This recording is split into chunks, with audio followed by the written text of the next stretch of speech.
pas, si vous voulez, venez dans mon bureau et puis vous regardez sur mon ordi avec moi à côté. Maintenant, ciao.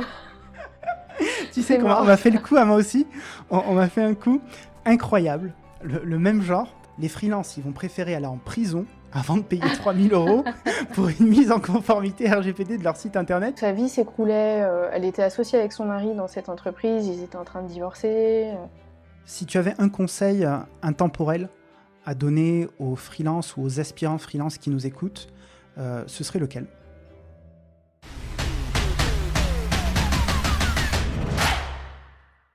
Bonjour à toutes et à tous, je suis Lilian Alvarez, freelance iOS et formateur pour indépendants. Et aujourd'hui, je reçois sur le podcast Tech Marion Giroudon de Super Freelance. Salut Lignan, Comment ça va? ça va super, et toi? Écoute, je suis très content de te recevoir pour parler de ton livre. Hop, je le montre ici à tout le monde qui regarde la vidéo. Donc, c'est le guide du développeur freelance, les étapes de A à Z pour créer une activité qui dure. Édition Ereux.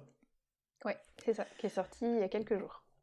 C'est ça, je l'ai commandé en avant-première, je pense que je suis un des premiers à l'avoir reçu. Sûrement, ouais. Est-ce que tu peux te présenter, s'il te plaît? Ouais, alors donc je m'appelle Marion Giroudon, je suis freelance depuis 2015. Donc je suis consultante en stratégie digitale avec une spécialité historique, on va dire, qui est la publicité sur Internet. Depuis 2018 aussi, j'aide les freelances dans leur activité. J'ai un blog, j'ai une chaîne YouTube donc, qui s'appelle Super Freelance. Et je fais ça parce que depuis à peu près 5 ans, j'organise chaque mois à Lyon des after-work pour Malte. Donc on appelle ça des after-Malte. Et du coup, bah, à force d'organiser ça, il y a plein de gens qui m'ont contacté avec plein de questions. Et je me suis dit, bon, en fait, en freelance, on est un peu démunis, on a vraiment plein de doutes, plein de questions en tête. Et il faut que je trouve un moyen d'aider un maximum de freelance et de futurs freelance en leur donnant plein d'infos, plein de conseils, en partageant mon expérience. Et voilà, donc aujourd'hui, on en est là. Donc il y a ce livre qui vient de sortir. Et puis il y a également une formation pour les personnes qui ont envie de devenir freelance que je propose. Et on en parlait juste avant, qui est éligible CPF. Est-ce que tu peux nous parler un petit peu de ta typologie de client à toi aujourd'hui? À qui tu t'adresses? Ouais, alors beaucoup au secteur du tourisme, D'accord. par amour de ce secteur-là, parce que c'est génial de travailler sur ce sujet. Et puis pas mal les réseaux de franchise aussi, parce que ils ont des problématiques de simplification et d'industrialisation qui sont plutôt intéressantes et qui sont pour moi, c'est vachement inspirant de devoir à chaque fois trouver des nouvelles astuces pour simplifier les choses, dupliquer facilement ce que je fais en publicité sur une quarantaine, une cinquantaine d'autres comptes. Tu, Voilà, tu as un, beaucoup ex- ça. tu as un exemple précis d'un client et de ce que tu as pu mettre en place pour lui que tu pourrais nous raconter? Ouais, bah par exemple, qu'est-ce que j'ai fait comme réseau de franchise? J'ai travaillé avec des salons d'esthétique, j'ai travaillé avec des magasins de matériel de salle de bain. Aujourd'hui, j'ai un client qui est sur le service à la personne. Et l'idée, c'est qu'en gros, chaque franchisé puisse avoir, en général, chaque franchisé, chaque magasin a son propre compte publicitaire. Le but, c'est que moi, je puisse mettre en place tout chez tout le monde de façon simple et quand il y a un nouveau qui vient se greffer au réseau, bah, que je puisse ne pas avoir besoin de 2 jours de boulot pour remettre en place tout ce dont il a besoin. Et quelles sont les actions types que tu vas mettre en place en matière de publicité pour eux? Bah, c'est beaucoup de process, c'est automatiser au max les créations de campagnes, les reporting. Et puis c'est aussi apprendre à bien exploiter les données que j'ai pour les uns pour qu'elles puissent aussi aider les autres. Ça, c'est important. C'est-à-dire, tu peux nous donner un petit exemple là-dessus?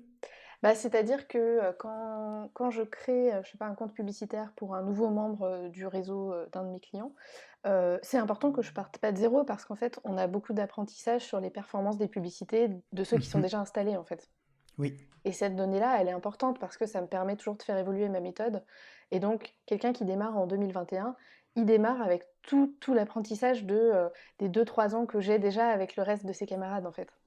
C'est génial, ça, j'imagine. C'est une forme d'asset quelque part que tu vas Complètement. vendre au client, qui va te permettre de te démarquer de la concurrence en disant non mais attendez, là vous m'achetez pas juste moi Marion mes prestations, vous achetez le résultat d'analyse d'années en arrière qui m'a vraiment permis de d'essuyer des plâtres, de faire des erreurs, d'apprendre, etc.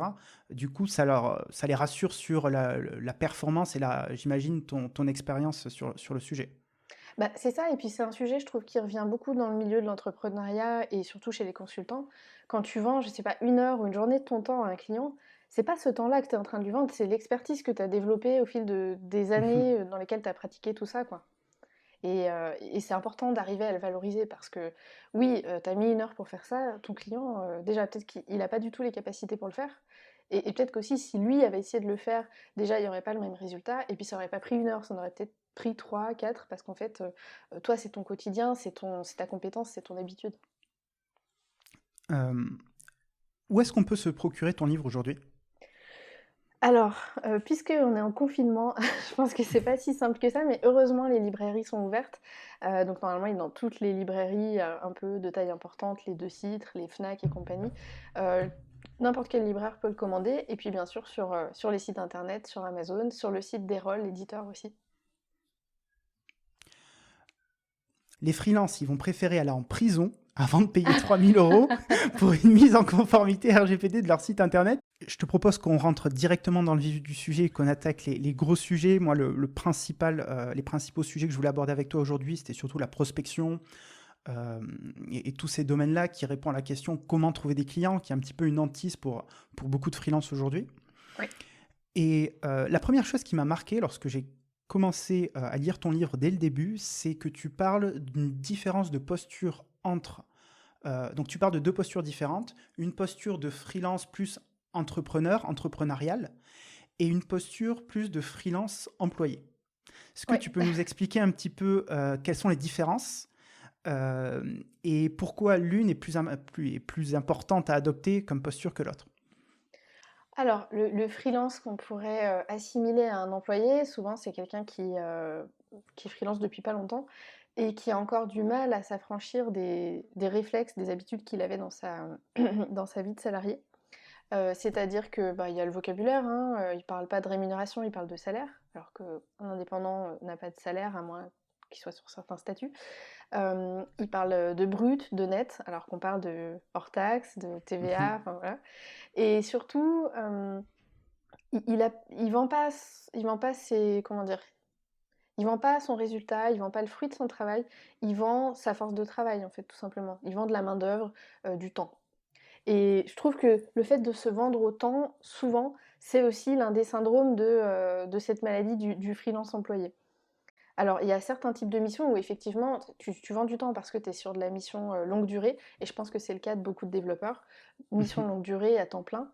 Mais c'est pas grave parce qu'en fait, un freelance qui a une, deux, peut-être trois missions à trouver par an, et j'ai un pote qui est en mission freelance depuis 2 ans et demi dans la même boîte à temps plein, et il n'a pas, il a pas forcément la question de la posture à se poser. Mais quand tu es un freelance qui vend du ponctuel, qui vend des petites quantités, ça veut dire que tu es en permanence obligé de renouveler ta prospection, que tu es en permanence obligé de trouver de nouveaux clients. Et là, c'est très important de te mettre dans la posture bah, du chef d'entreprise, en fait, parce que, ok, il n'y a que toi dedans, mais tu as quand même une entreprise, même si c'est une micro. Qu'est-ce qui fait ce chef d'entreprise? Quelles sont les actions qu'il va mettre en place, du coup, concrètement? Bah, pour moi, il y a plusieurs étapes. Il y a le fait de se dire qu'en fait, ce que tu vends, c'est un service. C'est pas toi finalement, c'est un service. Et du coup, ce service-là, il faut qu'il trouve son public. Donc il faut que tu saches auprès de qui tu vas le vendre parce que tu as étudié ton marché et tu sais que les entreprises que tu cibles, elles en ont besoin. Il faut que tu saches comment pricer ton service aussi. Et pour ça, il faut connaître les budgets des clients, il faut connaître la valeur que tu vas leur apporter, et puis il faut connaître aussi les prix de tes concurrents. Bon, pour ça, je trouve que le baromètre de Malte, il est plutôt intéressant parce qu'il te permet de savoir, pour les autres freelances qui sont sur des compétences similaires aux tiennes, quels sont les tarifs qu'ils pratiquent en tarifs journaliers moyens, en fonction de plein de choses, donc leur niveau d'expérience, leur localisation et vraiment bah, les langages qu'ils maîtrisent par exemple. Une fois que tu sais tout ça, donc tu es capable d'avoir un vrai service qui est packagé parce que tu sais à qui tu t'adresses, tu sais pourquoi tu leur vends et tu sais à quel service tu vas leur proposer. Et là, tu es plus dans une posture d'entrepreneur qui a quelque chose à apporter.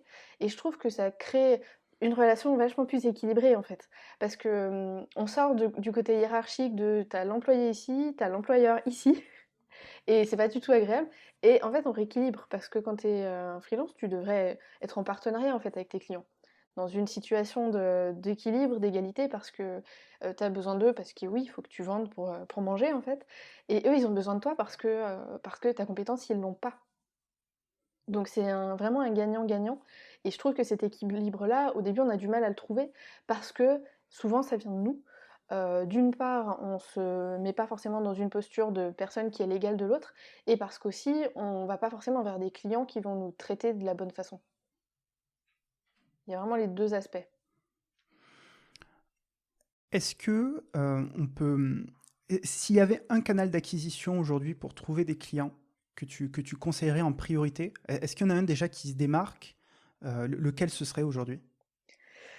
Et bah, en fait, ça dépend de plein de choses parce que ça dépend de ce que tu vends et ça dépend de, à qui tu le vends. Par exemple, quelqu'un qui est photographe de mariage, il y en a plein des freelances qui font ça, et ben, je vais pas leur conseiller d'aller chercher leurs clients sur LinkedIn, par exemple. Mhm. Pour un développeur, typiquement. Pour un développeur, bah, il y a plusieurs façons. Soit tu cherches des apporteurs d'affaires et tu vas faire en sorte que les ESN te connaissent. Soit Mhm. tu fais en sorte d'être présent sur les bonnes plateformes. Ça sert à rien de créer son profil sur 10 ou 15 plateformes. Enfin, c'est comme si tu vois quelqu'un sur 10 ou 15 sites de rencontres, tu dis: «Ouh là là, il est vraiment désespéré celui-là». Et un freelance qui est présent sur trop de plateformes, c'est pas normal. On va se dire qu'il a pas de boulot, en fait. Et puis il y a aussi, bah, le réseau qui est hyper puissant. Et Ok. puis, il y a plein de moyens en fait, Mhm. selon je pense que c'est important de bien savoir, enfin, où est-ce que tes clients potentiels vont être, parce que c'est là qu'il faut les toucher. Qu'est-ce qui se prête bien à mettre en valeur ton expertise? Parce que c'est vrai que, bah, si tu es graphiste, tu vas pas forcément faire un podcast. C'est pas comme ça que tu Pourquoi? vas bah, tu auras du mal à montrer ce que tu sais faire, je trouve. Hmm. Tu veux dire, avec le format audio, c'est beaucoup plus compliqué Voilà, de montrer tes exactement. compétences. Je vois, Ouais. donc il faut trouver quelque part. Ah, donc là, tu parles plus en mode stratégie de contenu, mettre en avant et utiliser des canaux qui résonnent avec ton niveau d'expertise. Oui, et la dernière chose, c'est toi, en fait. Parce que quand on est freelance, on doit vraiment construire le poste qui nous convient, et on doit faire ce dans quoi on est bon. Donc, bah, faire des vidéos, je trouve que c'est génial. Enfin, je sais pas quel est ton avis, mais moi, ça m'apporte beaucoup parce que ça crée un vrai lien avec les personnes qui sont en face de moi. Mais en fait, tout le monde n'est pas à l'aise pour ça. Et puis, il y en a qui s'expriment pas bien. Si tu fais de la pub, que tu dépenses de l'argent, mais qu'en fait, t'es nul en orthographe, tu vas pas trouver de clients parce que les mecs vont se dire: «OK, il sait pas écrire, je clique pas, quoi». Donc, il faut vraiment trouver un canal d'acquisition dans lequel on va être pertinent par rapport aux Ouais, compétences qu'on peut avoir. c'est Si ça. je résume un petit peu l'idée, ouais, Ouais, effectivement. et puis je pense qu'il faut pas en avoir qu'un parce que c'est trop dangereux. Mhm. D'être Donc dépendant vraiment d'une source ouais, d'acquisition c'est ça. et du coup d'ignorer les autres. Et si bah, cette source d'acquisition ne fonctionne plus, bah, on est un petit peu démuni finalement. C'est ça. Tu es en danger, en fait. Exactement, ouais. Justement, parlons d'une source d'acquisition qui m'intéresse particulièrement parce que je ne l'ai jamais expérimenté en tant que freelance. Ouais. C'est la publicité. Je suis très curieux d'avoir des retours d'expérience que tu peux me partager là-dessus, que tu peux nous partager Mmh. là-dessus.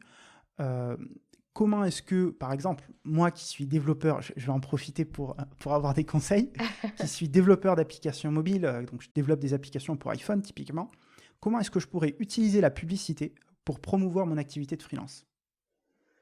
Alors la première chose, ce serait de se dire, qui sont tes clients, en fait? Est-ce que, c'est plutôt des gens, que tu veux qu'ils te voient quand ils tapent, développeur d'applications iPhone, par exemple? Ou est-ce que tu te dis, bah, c'est, je sais pas, toutes les startups qui sont dans le secteur de la santé, par exemple? Donc la première étape, pour moi, ça va être de définir une cible précise que je veux viser. Ouais, c'est ça. Parce qu'en Ok. fait, si tu te dis, bah, quand quelqu'un tape, développeur d'application iPhone, je veux qu'il me voie, bah, tu vas aller le chercher sur les moteurs de recherche. Donc tu te dis: «OK, je vais faire de la publicité sur Google Ads ou sur Bing», en fait, ça dépend du pays où tu es réellement. Alors que si tu te dis, «Je veux cibler les startups du secteur de la santé parce que je m'y connais vachement bien là-dedans, je sais qu'ils ont besoin de plein d'applications», là, tu te dis: «OK». Donc là, c'est peut-être plus les réseaux sociaux. Par exemple, sur LinkedIn, je vais pouvoir faire de la pub, qui va s'adresser aux personnes qui travaillent dans des startups, qui sont peut-être, dirigeants de startups et qui sont dans le secteur de la santé. Et en fait, selon les personnes que tu veux toucher, est-ce qu'elles sont dans une démarche de recherche ou est-ce que c'est des gens qui sont, sur certains types de postes, sur certains, secteurs d'activité? Tu vas savoir sur quel outil publicitaire tu vas pouvoir te rendre visible auprès d'eux.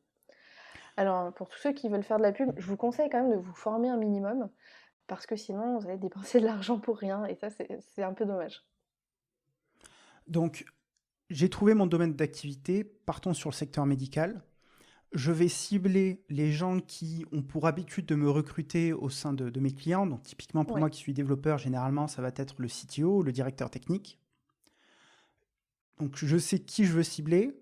Donc, je vais aller sur LinkedIn, typiquement. Je vais ouais, identifier, je vais créer un petit peu ce persona, ce client cible, c'est ça. avec toutes les informations dont je dispose. Donc, médical, le poste qu'il occupe, c'est le directeur technique. OK, poste de directeur technique. Quel est le message que je vais mettre dans cette pub pour attirer son attention, l'accrocher et faire en sorte, je ne sais pas, qu'il m'envoie un message ou qu'il prenne contact avec moi ou simplement de récupérer son mail, son numéro de téléphone pour pouvoir le contacter et échanger avec lui. Alors là, tu as plusieurs possibilités. Soit tu proposes aux personnes de télécharger quelque chose. Télécharger un truc, aujourd'hui, c'est encore perçu comme pas trop engageant. Donc, tu vas avoir des gens qui vont te laisser leur adresse mail pour télécharger un document que tu auras quand même passé du temps à produire avant. Donc, il faut que tu vises bien et que tu sois sûr que c'est quelque chose qui va les intéresser. Et après, effectivement, tu peux prendre contact avec eux. Il y a cette possibilité. Et il faut savoir que les publicités, qu'on les fasse sur LinkedIn, sur Facebook, sur n'importe quel réseau, elles vont devoir ressembler strictement, à un vrai post. Donc tu vas quand même devoir Hmm. passer du temps à bien choisir l'image ou la vidéo que tu utilises et à bien choisir ton texte. Ça, c'est vraiment hyper important. Donc en gros, ça peut être, je sais pas, dans le secteur de la santé, 10 trucs pour que votre application mobile soit réussie. Ça, on peut se dire, bah, peut-être ils vont le lire. Qui téléchargent le truc, tu as leur adresse mail, tu peux les contacter. Ça peut être ça. Parce que juste mettre un message coucou, je suis développeur iOS, si tu veux, je te fais une appli, c'est un peu agressif. Tu parles de toi en fait, donc tu vas moins attirer leur attention. Tu peux faire Ouais. ça sur comment dire, si la personne est en démarche de recherche active d'une information, si tu fais de la pub Google, oui, tu peux faire ça. Ils cherchent un dev iOS, je suis dev iOS, c'est top. Là, en fait, bah, les gens, ils ont rien demandé. Tu es en train de les taper sur les réseaux sociaux, donc tu vas essayer d'attirer leur attention. Donc proposer de télécharger un petit document, moi je trouve que c'est pas mal pour faire ça. Soit ça, soit, tu peux, utiliser des témoignages d'anciens clients. Hmm. Alors pas qu'ils sont en train de dire: «Ah j'adore, Lilian, il est très sérieux, il a tout livré dans les temps, c'était génial, vous pouvez lui faire confiance les yeux fermés». Ça encore une fois, c'est parler de toi. Mais si tu expliques, si tu fais un petit cas client en fait, ton client il parle, «Lilian il a créé telle application pour nous, on a fait tant de chiffre d'affaires de plus, on a tant d'utilisateurs en plus». Là tout de suite, tu as beaucoup plus de chances de capter son attention. Donc, donner des chiffres concrets où les gens vont vraiment pouvoir se projeter plutôt que des remarques globales, floues, où on ne sait pas trop à quoi ça ressemble finalement. C'est ça, exactement. Donc, l'idée de cette publicité, si je comprends bien, ça va être d'apporter de la valeur à celui qui va la lire pour pouvoir capter son attention et surtout capter ses informations afin de pouvoir le contacter par la suite. Exactement, c'est ça. Et alors après, je pense qu'il arrive le moment délicat où, tu as l'adresse mail ou le numéro de téléphone de la personne. Je crois qu'il y en a beaucoup qui vont dire: «Oui, mais maintenant, j'ose pas le contacter» et je pense que ça fait partie des choses de la vie, hein. Quand tu es freelance, tu peux pas faire, que ce qui te plaît aussi. On est Mhm. assez nombreux à se lancer en étant assez introvertis et je pense que la population de développeurs, chez elle, ça se vérifie peut-être encore un petit peu plus et encore une fois, il faut faire les choses d'une façon qui vous met à l'aise. Donc faut trouver le bon moyen. Alors prendre son téléphone, appeler quelqu'un, on risque de le déranger, je pense pas que ça soit forcément la bonne formule, mais peut-être un message écrit bien tourné, sur lequel vous allez être hyper vigilant à laisser passer zéro faute, quitte, si vous n'êtes pas sûr, à faire relire par quelqu'un. Hem, Ça me paraît important. Qu'est-ce qu'on va mettre dans ce message? Alors dans ce message-là, je pense qu'il faut faire allusion à la publicité que la personne a vue. Ou au moins au document qu'elle a téléchargé et expliquer, ce que vous faites et en quoi vous pouvez l'aider. C'est pas un premier contact, la personne elle a déjà compris qui vous êtes parce que, elle a fait un pas vers vous en téléchargeant un document, par exemple. Donc déjà, faut se dire ça. On est en train de le créer là, le fameux équilibre dont je parlais tout à l'heure.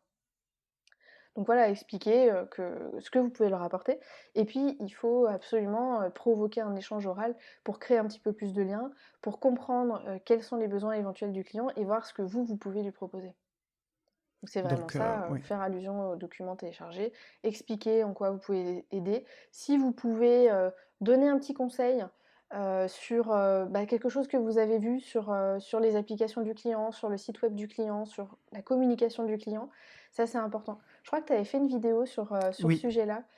oui, oui. Alors, il y a beaucoup de débats sur LinkedIn en ce moment, mais il y en a plein qui disent: «Donnez pas de conseils, tout votre travail, il a de la valeur, il faut que rien soit gratuit». Sauf que, pour qu'un client, te fasse confiance, pour qu'il ait envie de bosser avec toi, il faut qu'il comprenne ce que tu peux lui apporter et donner quelques conseils, c'est un super moyen de faire ça.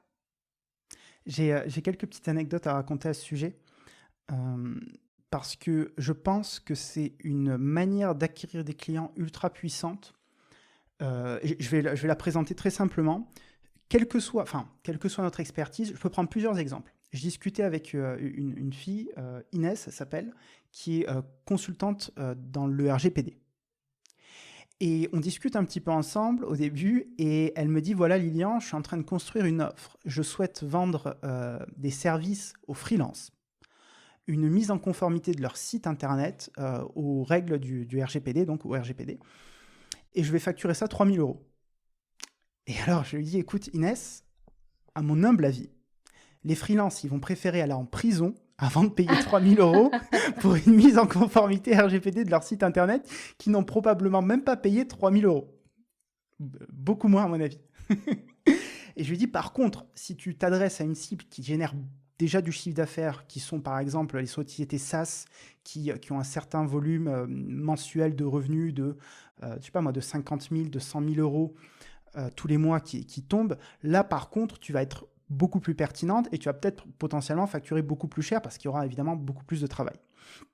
Et l'une des manières de trouver ses clients, ça va être de passer via LinkedIn, de scanner le site ou l'outil de ce client potentiel-là, en regardant toutes les failles, donc avec tes compétences RGPD, donc d'analyser l'entièreté du site, de voir, voilà, ah, là il récupère de la donnée, c'est pas bon, là aussi, ok, de leur faire une vidéo comme ça où tu recordes ton site internet, enfin pardon, ton écran avec le parcours du site internet, etc.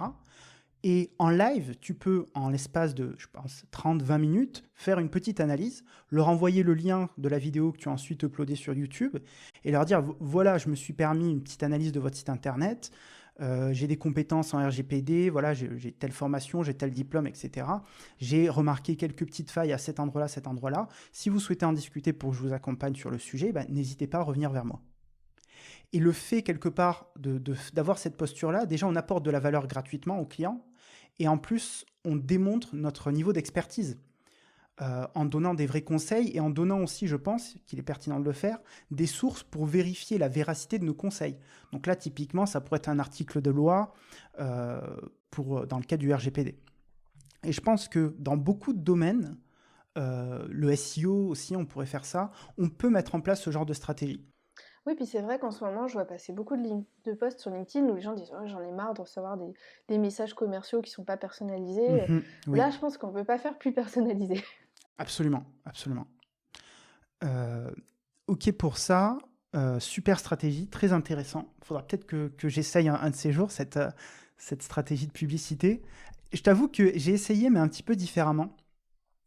D'ailleurs, je pourrais peut-être réutiliser ce que j'ai déjà fait. J'ai contacté Malte, et la responsable du contenu sur le site de Malte et je lui ai proposé d'écrire un article, 7 conseils pour recruter un développeur mobile. Oui, Avec voilà un petit peu mon retour d'expérience en tant que, certes de l'autre côté, en tant que développeur, mais en mettant à la place du client, en me disant, ben, voilà, généralement, les peurs des clients lorsqu'ils recherchent un développeur. On va embaucher un client, recherche un développeur, il va se retrouver face à des devis qui sont très hétérogènes en matière de prix. Ben, c'est difficile de se dire, OK, est-ce que l'un a oublié un élément central de la prestation? Est-ce que l'autre, il essaie de surpricer, qu'il est trop cher, il veut m'arnaquer? Comment est-ce que je démêle le vrai du faux? C'est des questions assez complexes, surtout oui. quand on n'a pas d'expérience technique. Du coup, je me suis dit, OK, je vais essayer d'apporter des billes aux gens, de les aider à poser certaines questions pour un petit peu tester les gens qu'ils ont en face et voir la véracité de leurs propos, essayer voilà, de s'assurer qu'on n'est pas en train de les arnaquer. Et donc cet article a été posté sur le site de Malte et l'objectif derrière, c'était qu'ils le diffusent en fait à leur newsletter pro Ouais. pour m'apporter un petit peu d'exposition avec le lien de mon profil Malte à la fin.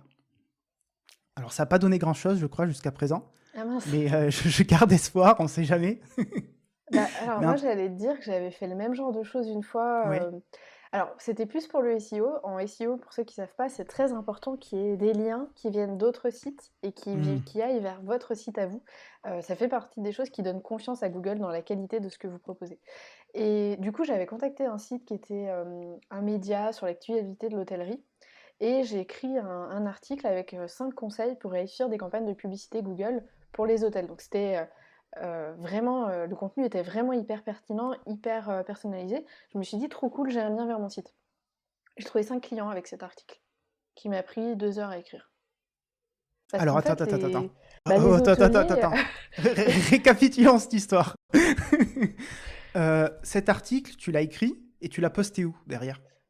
sur le site, sur un site d'actualité hôtelière. Donc j'ai contacté Ok. le mec qui éditait le site, je lui ai proposé mon sujet d'article, il m'a dit oui, je ne l'ai pas écrit avant qu'il me donne son go. Je l'ai écrit, je lui ai envoyé, il l'a mis en ligne et voilà, j'étais bien contente d'avoir un lien. Et du coup, les hôteliers qui ont lu cet article, bah, y en a plein qui se sont dit bah ouais, mais moi j'aimerais bien avoir des campagnes Google, mais je sais pas faire. Hmm. Donc ils m'ont écrit. Génial. Ça n'a pas tout transformé, mais 5, j'ai signé avec 5. Waouh. Ah, donc tu as reçu encore plus de leads via cet article. Ouais, c'est ça. Incroyable. Et ça Euh, reposait justement sur mon expérience des campagnes que j'avais déjà mises en place pour d'autres hôtels. Je sais pas et, à inventer ce que j'ai écrit, quoi. ouais. Et dans cet article, qu'est-ce que tu as mis concrètement? Alors comme c'était il y a 3-4 ans, c'est plus extrêmement frais dans mon esprit, mais je parlais de 5 trucs hyper importants sur lesquels il fallait bien réfléchir. Est-ce que, tu achetais les mots-clés qui contenaient le nom de ton hôtel? Pourquoi, fallait décider ou pas de le faire? Comment bien s'organiser? Comment faire en sorte de trouver des mots-clés qui étaient un petit peu moins chers, un petit peu moins concurrentiels? Voilà, en gros, c'était ça, quoi. Et du coup, ça m'a apporté des contrats. Petit effet waouh, inattendu. Du Mhm. coup, en fait, quand tu racontes ton article que tu as écrit pour Malte, ça me paraît exactement la même situation. Alors du coup, je m'attendais à ce que tu aies plus de retours que ça, mais Ouais, ben sur le long terme, non. ça peut fonctionner. Après, je pense aussi que aujourd'hui, j'ai une cible client particulière. C'est que je refuse de travailler avec des petits clients. Alors, quand je dis petits clients, je ne vais pas travailler avec des solopreneurs. Je ne vais pas travailler avec des petites startups qui viennent d'avoir leur bourse BPI et qui souhaitent développer une app, mais qui ont 15, 20, 30 000 euros maximum de budget. Je tends à m'éloigner de ces clients-là pour me tourner vers des clients plus grosses PME, grands groupes, où là, les tickets moyens de mes prestations sont beaucoup plus élevés que ce que je peux avoir sur ces petits clients-là, entre guillemets. Et généralement, cette typologie de clients-là, ils ont déjà des grosses équipes tech en place et ils vont rechercher une expertise précise. Ils savent exactement ce dont ils ont besoin. Ils savent bien mieux que moi comment fonctionne, quelles sont les bonnes questions à poser aux développeurs, Ah oui, du etc., coup, pour ils les n'ont pas évaluer. besoin que tu les aides à Exactement. choisir un développeur freelance. Ok, C'est je comprends. exactement ça. Donc je pense que ça joue aussi. Ma cible a tendance à évoluer et je pense qu'elle n'était pas forcément en accordance avec cet article-là pour le coup. Oui, en fait, ta cible, elle est plus mature que celle à laquelle s'adresse ton article. Exactement, exactement, c'est ça. Euh, J'aimerais rebondir sur l'aspect SEO Oui, dont tu as parlé parce que c'est un gros sujet. C'est notamment l'idée que en freelance, tu peux très bien créer un site internet pour présenter tes prestations, oui. pour vendre tes services. Et je t'avoue que j'ai été assez vocal là-dessus sur les réseaux sociaux et moi j'avais un parti pris qui était de dire, je pense que dans la plupart des cas, pour les indépendants, c'est, je dirais pas une perte de temps, mais presque, par rapport à d'autres actions commerciales qu'on peut faire pour trouver des clients. Oui. Alors toi, tu es experte sur le sujet, donc je suis très curieux d'avoir ton avis, peut-être pour réviser le mien à ce propos-là. Et mon argument était le suivant. C'était de dire, OK, le SEO, de ce que j'en connais, c'est quand même un travail de longue haleine qui va nécessiter un effort de référencement, de travail de Ouais. balise sur ton site, de création de contenu pour créer plein d'articles, pour être bien référencé sur Google, mais aussi des échanges que j'ai pu avoir avec des consultants SEO. Ils me disent que très souvent, ceux qui sont le mieux rankés sur Google, sur la première page de Google, ce sont des entreprises qui vont dépenser euh, une certaine somme, une grande somme en Google Ads. Et donc forcément, en tant qu'indépendant, on va avoir du mal à rivaliser en matière de budget par rapport à un Malte qui va peut-être dépenser plusieurs centaines de milliers d'euros par an en budget pour être premier lorsqu'on tape Ouais. développeur iOS. Du coup, moi, avec mes petits moyens que j'ai, ça va être impossible de rivaliser et je vais me retrouver page 10 de Google. Donc finalement, il n'y a Personne personne qui va... viendra. Exactement, Déjà qu'on personne va dit me que contacter via le site. le meilleur endroit pour cacher un cadavre, c'est la deuxième page des résultats Google. Alors la dixième, n'en parlons pas. C'est ça. Et, euh, et alors, je pense que du coup, les gens qui vont trouver mon site, ce sont généralement des gens qui vont me trouver via LinkedIn. Donc en fait, ils vont tomber sur mon profil LinkedIn et est-ce vraiment pertinent? Est-ce que la valeur ajoutée de mon site par rapport à mon profil LinkedIn est assez grande? Ben pour moi, en tout cas, je ne suis pas convaincu de ça. En tout cas, pour mon activité de freelance. Pour mes autres activités, c'est encore une autre histoire. Du coup, je suis curieux d'avoir ton retour d'expérience là, peut-être des partages d'expérience où il y a des gens qui ont réussi à percer sur la première page de Google. Qu'est-ce que tu peux nous dire là-dessus? Alors, déjà, moi, quand je me suis lancée, j'ai pensé que c'était indispensable que j'ai un site internet, sauf que je l'ai pas mis dans les priorités. Donc, pendant un an, t'allais sur mon nom de domaine, c'était marqué Coming Soon. J'avais pas le temps parce que j'ai rapidement trouvé des clients et donc Hmm. j'en avais pas besoin en fait. Par contre, puisque je travaille dans l'univers d'internet, c'est arrivé plusieurs fois que des prospects me disent: «Bah oui, mais vous allez nous dire ce qu'il faut que nous on fasse sur internet et vous avez même pas de site». Hmm.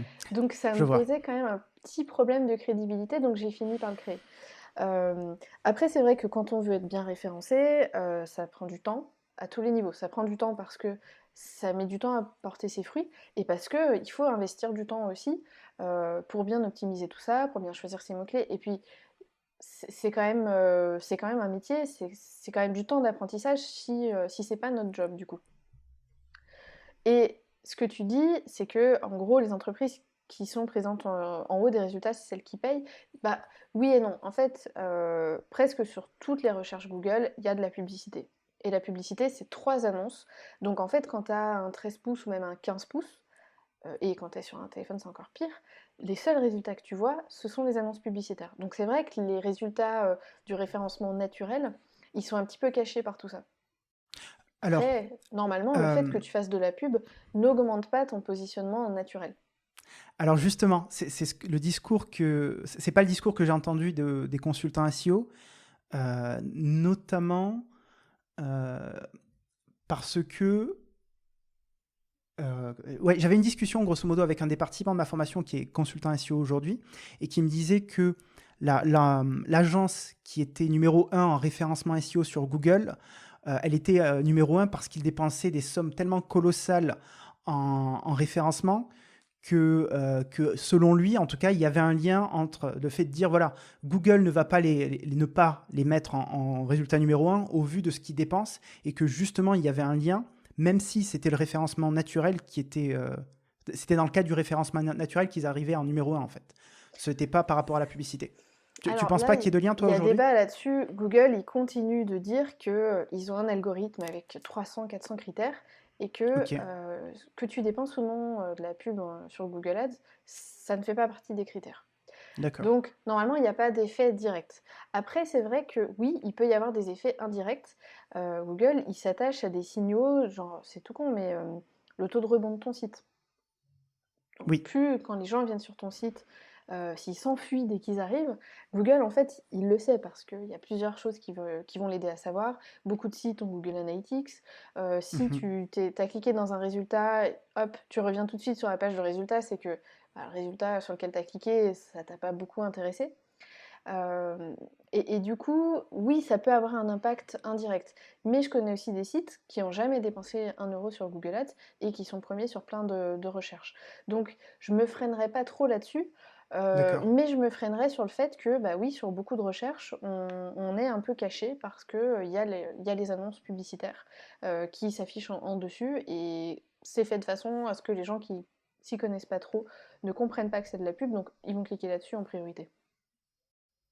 Je pense aussi il y a un aspect qui est intéressant par rapport au fait d'avoir son site internet, c'est que tu es chez toi un petit peu. Tu peux pas Ouais, te faire virer de ton site internet, contrairement à ton profil LinkedIn, qui, même si ça paraît assez marginal comme expérience, c'est assez rare, mais tu pourrais très bien te faire virer de LinkedIn, de Malte, etc. Du jour au lendemain, ton site internet, c'est un petit peu ton chez-toi. On ne peut pas t'exclure de ton c'est chez-toi. ça. Donc, il y a quand même cet avantage-là qu'on ne peut pas nier. Et c'est vrai que ce que tu dis a beaucoup de sens, je pense, notamment parce que j'en ai discuté justement avec la personne que j'accompagne sur le consultant SEO, qui est consultant SEO, et qui m'a dit qu'il avait trouvé un client justement parce que la personne avait vérifié son ranking sur Google en tapant une certaine requête pour voir s'il était si compétent que ça. Donc Et c'était vraiment voilà. sa jauge de crédibilité quelque part en tant que consultant SEO. Bah, c'est est-ce que je suis capable d'être bien positionné sur Google, et donc forcément là, ça prend tout son sens. Ouais, complètement. Et puis après, faut voir aussi qu'est-ce qu'on en attend. Est-ce que c'est juste, on a fait un petit site vite fait qui permet rapidement de montrer ce qu'on est capable de faire? Et je pense que bah, par exemple, si tu es développeur WordPress et t'as pas de site internet, Mhm. c'est problématique. En fait, selon vos métiers, je pense que c'est pas pertinent pour tout le monde. Par exemple, Thomas, qu'on connaît tous les deux, Oui. qui est développeur iOS aussi, je sais pas où il en est actuellement, mais il y avait une époque où quand tu allais sur son nom de domaine, il y avait une redirection vers son profil Malt. Ça Hmm. l'intéressait pas du tout d'avoir un site internet. Après, c'est vrai que si on veut faire de la pub sur Google, on a besoin d'un site. Si on veut avoir un blog, on a besoin d'un site. Faut vraiment réfléchir, si on a un site internet, qu'est-ce qu'on en fait? Parce que ça coûte toujours un petit peu d'argent, même si on le fait soi-même, même si on prend un hébergement pas trop cher, et ça prend forcément du temps. Donc, faut bien réfléchir, si j'ai un site internet, il va me servir à quoi? C'est vraiment ça la question. Faut pas forcément le faire de façon systématique. Mais je connais quand même des gens, des illustrateurs, des traducteurs, qui Hmm. ont des clients grâce à leur site web. Et ils sont trouvés via Google? Ouais, D'accord. ouais, ouais. Ok. Euh, Quel est le canal d'acquisition qui te rapporte le plus de clients à toi aujourd'hui? Ah, moi, c'est mon réseau. Ton réseau? Ouais, 2 missions Alors, sur 3 viennent du réseau. waouh. Comment est-ce que tu entretiens ton réseau, justement? Alors, bah, jusqu'à ce qu'on soit empêché de faire notre vie correctement par le Mhm. Covid, bah, tous les mois, j'organisais les fameux after-work Melt à Lyon. Donc ça m'a permis de me constituer une grosse communauté d'autres freelances sur des compétences similaires ou pas. Et pourquoi c'est important d'avoir d'autres freelances dans son réseau, c'est que c'est des gens qui sont déjà habitués à travailler avec des clients qui travaillent avec les freelances. Toutes les entreprises sont pas prêtes à travailler avec des freelances pour plein de raisons. Ça peut être bah, parce que ils sont pas habitués à travailler avec quelqu'un qui est pas dans leurs locaux. Ça peut être parce qu'au niveau des accès, des infrastructures, travailler avec un extérieur, c'est pas forcément quelque chose qui est facile pour eux. Il peut y avoir plein de raisons, ou alors juste parce qu'ils préfèrent la sécurité, si on peut dire, de bosser avec une agence, une vraie entreprise dans leur esprit. Donc ça, c'est plutôt précieux. Et puis les autres freelances qui sont sur des métiers similaires du digital, euh, ils nous vendent plus facilement finalement. Parce que du coup, quand on arrive vers le client sait déjà pourquoi il a besoin de nous, parce que quelqu'un lui a déjà expliqué. Donc ça, c'est plutôt cool. Et puis bah, les freelances qui ont des compétences similaires, des fois, ils sont full, donc ils peuvent pas prendre de nouvelles missions. Ils envoient les prospects aux copains. Ou des fois, bah, moi ça m'est arrivé que quelqu'un me dise je t'envoie ce client parce qu'il y a une partie du travail qui est à faire en anglais et je suis pas du tout à l'aise pour le faire. Donc ça c'est vraiment hyper puissant. Et alors comment je l'entretiens? Bah déjà je fais en sorte que l'ascenseur fonctionne dans les deux sens. Parce que les gens vont continuer de t'envoyer des clients si toi tu leur en envoies de temps en temps. Donc c'est important quand on a une mission qu'on veut pas ou qu'on peut pas prendre de pas laisser le truc comme ça et de passer à quelqu'un d'autre. Et puis, bah, le relationnel aussi, il se travaille en continuant d'aller dans des événements. Alors en ce moment on peut pas, mais en organisant des choses, en continuant d'appeler les gens, d'envoyer des petits messages, en interagissant avec eux sur les réseaux sociaux. Ça c'est tout bête. Mhm. C'est plus facile de commenter un post que d'envoyer un message à quelqu'un, alors que t'as pas forcément quelque chose de précis à lui dire, mais ça me paraît très important. Et du coup, quand on se dit je veux travailler mon réseau, il faut d'abord savoir, ok, mais tu veux qui? Tu veux des prospects? Tu veux des prescripteurs? Et moi, au début, je pensais qu'il fallait que je cherche des clients, en fait, en allant à des apéros d'entrepreneurs, des trucs comme ça. Et je me suis retrouvée avec plein d'autres gens comme moi, qui étaient soit des start-upers qui voulaient des fonds, soit des freelances qui voulaient vendre leurs services. Donc il y avait rien d'intéressant pour moi. Et du coup, je me suis rendu compte que c'était beaucoup plus efficace de travailler un réseau solide de freelance, en fait. Parce que voilà, un freelance que je rencontre, il va m'appeler, enfin, je sais pas, une fois, deux fois, trois fois par année, avec un projet pour moi, quoi. Ouais, c'est vrai que cette notion de prescripteur, elle est vraiment importante. Je te rejoins, j'utilise la même technique que toi. Généralement, ce que j'envoie, et tu en parles dans le livre, il me semble, c'est un petit article. Typiquement, je lis un article que je trouve pertinent sur un sujet donné qui va potentiellement aider mon client. Oui, Ben, je vais lui partager, je vais lui envoyer un message sur WhatsApp, je lui dis hey, c'est ça. salut, j'espère que tu vas bien, je suis tombé sur ça, je pense que ça peut t'intéresser, à bientôt. Un Ouais. message tout simple Des qui me petits prend trucs, une minute à envoyer, ouais. artificiellement ouais, qui permettent de générer un peu de contact, bah, soit avec les freelances, ou les membres de notre réseau avec qui on veut rester en contact, soit avec des clients, bah, qu'on a quand même envie de fidéliser, quoi. Ouais, et c'est vrai que c'est pas forcément évident, c'est pas forcément naturel, mais tous ces petits prétextes de communication, faut sauter dessus, en fait. Carrément, carrément. Euh, Est-ce que tu pourrais nous raconter ton pire et ton meilleur souvenir de freelance? Ah, alors mon pire souvenir de freelance, je dirais que c'est à mes débuts. Hem J'étais dans un espace de coworking et donc j'avais une première mission avec un ancien employeur, mais j'attendais, avec hâte le premier vrai client, tu vois? Celui qui me connaissait Mhm, pas, qui faisait appel à moi juste pour mes services et il est venu, donc c'était quelqu'un qui était dans cet espace de coworking, qui avait une petite agence digitale, qui se cassait complètement la gueule. Je je l'ai pas compris à ce mhm. moment-là, mais elle avait un client dans l'automobile, qui avait des campagnes Google. J'avais pas mal d'expérience dans l'auto, je connaissais bien, les campagnes Google, donc j'étais le bon profil pour elle. Et donc on a créé un lien vraiment d'amitié. Moi, à cette époque-là, j'avais ma mère qui était très malade et qui était hospitalisée, j'avais des problèmes de voiture. Elle m'avait proposé de me prêter sa voiture pour que j'aille, rendre visite à ma mère. Enfin voilà, c'était un lien vraiment très fort qui s'était créé. Sauf que ce qu'elle me disait pas, c'est qu'elle était en liquidation judiciaire et donc j'avais travaillé avec elle sur 2 clients différents qui l'avaient bien réglé, sauf qu'elle, elle me payait pas. Et c'était le début, donc j'étais très très mal à l'aise avec ce sujet de l'argent. Donc j'avais relancé un petit peu sur les paiements, me dire: «Oh, il est pénible mon comptable, je vais lui redire qu'il faut qu'il paye ta facture», jusqu'au jour où elle m'a appelée pour me dire la vérité en fait. Et ça faisait 2 3 mois que j'attendais les sous quoi, et c'était une de mes premières missions, donc j'avais envie d'être payée quoi, ce qui me paraissait assez normal. Donc Qu'est-ce qu'elle t'a dit au téléphone lorsque alors tu as elle m'a dit au téléphone qu'elle était en liquidation judiciaire en fait. Donc aucun argent pouvait sortir. et comment tu as réagi à ce moment-là? Hem, alors elle m'a proposé de récupérer les clients en direct.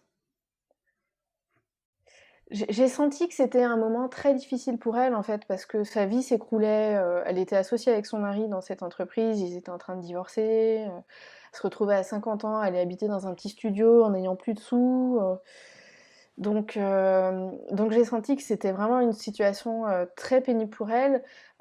J'ai été très blessée par le fait qu'elle m'ait caché ça, en fait. Elle, elle essayait de sauver un peu ses meubles, de garder ses clients en espérant que ça s'arrangerait. Ce que je peux comprendre, sauf que, bah, moi j'étais un peu le pigeon là, hein. Mhm. Donc ouais, je l'ai pas très bien vécu. Après c'est vrai que c'était le début, que entre-temps j'avais trouvé d'autres missions, que j'avais le chômage aussi si jamais j'en avais besoin. Donc je sais pas, je me suis pas vraiment inquiétée pour l'argent, mais je me suis dit: «Merde, tu t'es fait vraiment, tu été À très voir. naïve». Ouais, Mhm. j'ai l'impression d'avoir vraiment ignoré tous les signaux qui étaient évidents quoi, que la sa boîte elle allait pas bien du tout. Et j'étais tellement contente d'avoir trouvé un premier client que je me suis pas du tout méfiée. Du coup, ben, ça m'a vraiment poussée à mettre en place des process, à être très vigilante sur les nouveaux clients, surtout quand je les connaissais pas, à demander des acomptes et à sentir un peu les choses aussi. Comment est-ce que, on en parlait juste avant le podcast, comment est-ce que tu sens, est-ce qu'il y a, enfin, comment ça se manifeste le fait que tu dises, ok, je viens d'échanger avec cette personne, j'ai un mauvais pressentiment, ça va pas le faire. Est-ce qu'il y a des questions que tu poses systématiquement et tu sais que si on te fait telle réponse, bah, c'est qu'il y a quelque chose qui va pas. Comment est-ce que tu sens tout ça, que le client il est pas bon? Bah, déjà, je fais confiance à mon intuition. Il y a le fait que la discussion soit fluide ou pas. Heu, Est-ce que j'ai apprécié le moment d'échange avec cette personne ou pas? Pour moi, les signaux un peu de vigilance, c'est, bah, que le prospect ou le client, il fait un peu de rétention d'informations. Je vois qu'il veut pas partager avec moi. Donc soit c'est bizarre, soit c'est quelqu'un qui est comme ça et c'est pas très positif d'imaginer une suite avec lui. Quand tu dis, excuse-moi, je t'interromps, quand Ouais. tu dis rétention d'informations, tu parles par exemple du budget? Du budget, d'infos que je demande, qui sont confidentielles, qu'il veut pas me donner. Par exemple, Mhm. une fois, je demande à un mec, ses accès Analytics, parce qu'il voulait être sûr que son tracking était bien configuré. Bah, c'était mon seul moyen de le vérifier. «Oh non, non, je vous donne pas, je vous connais pas. Si vous voulez, venez dans mon bureau et puis vous regardez sur mon ordi avec moi à côté». Maintenant ciao, Tu sais c'est comment on mort. m'a fait le coup à moi aussi. On m'a fait un coup incroyable, le même genre. C'est une personne qui voulait que j'analyse un code d'une application mobile pour faire une estimation, pour faire des mises à jour, etc. Et la personne a refusé de m'envoyer le code source. Et ça peut se comprendre, hein. Y a quand même un certain niveau de confidentialité, surtout que cette personne-là, il travaillait pour un client.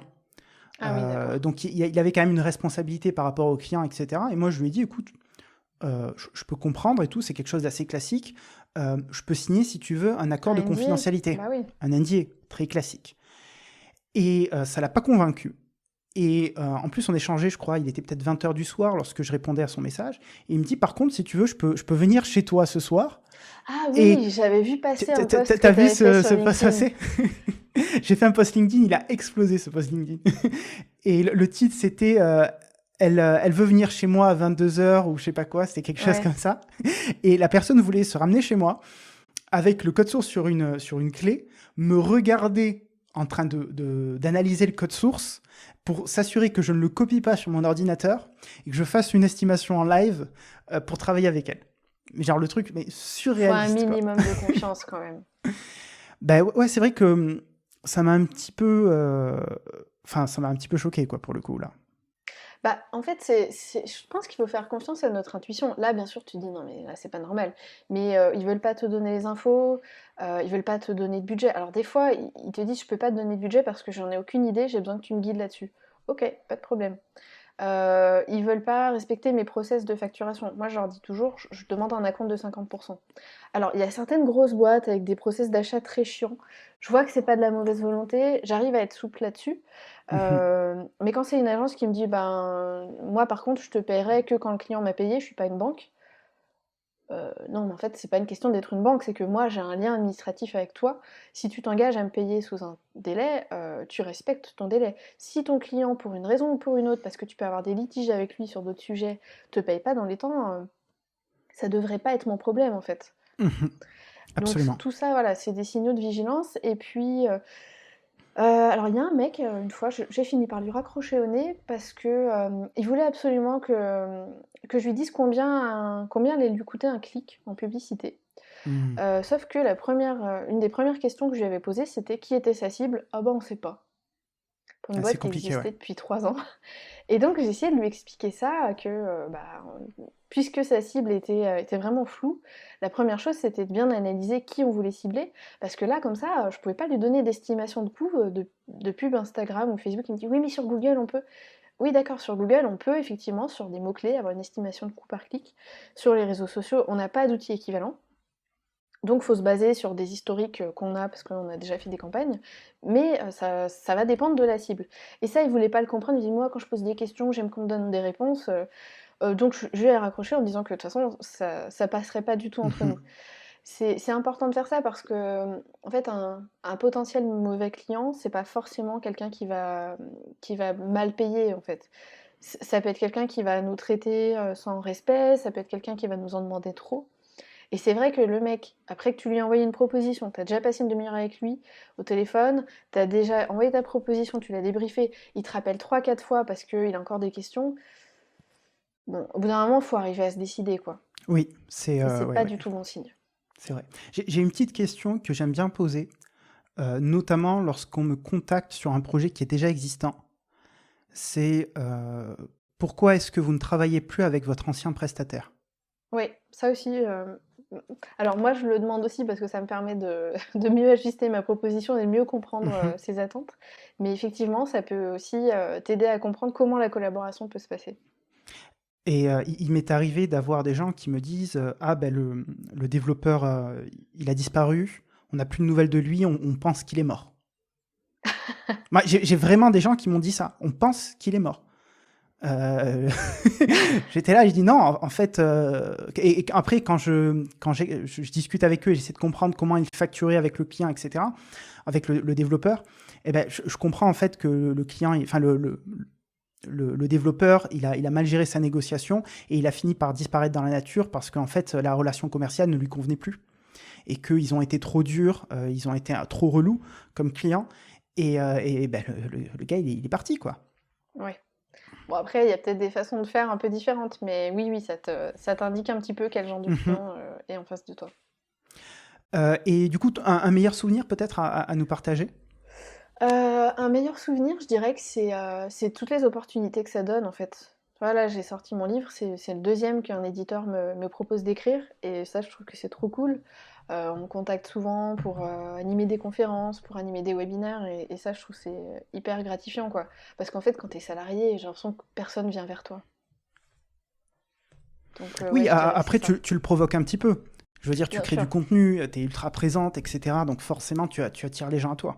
C'est ouais. Donc c'est une aventure en fait. C'est ça que tu kiffes le plus? Ouais, puis je kiffe aussi beaucoup la liberté, je kiffe de gagner plus qu'avant.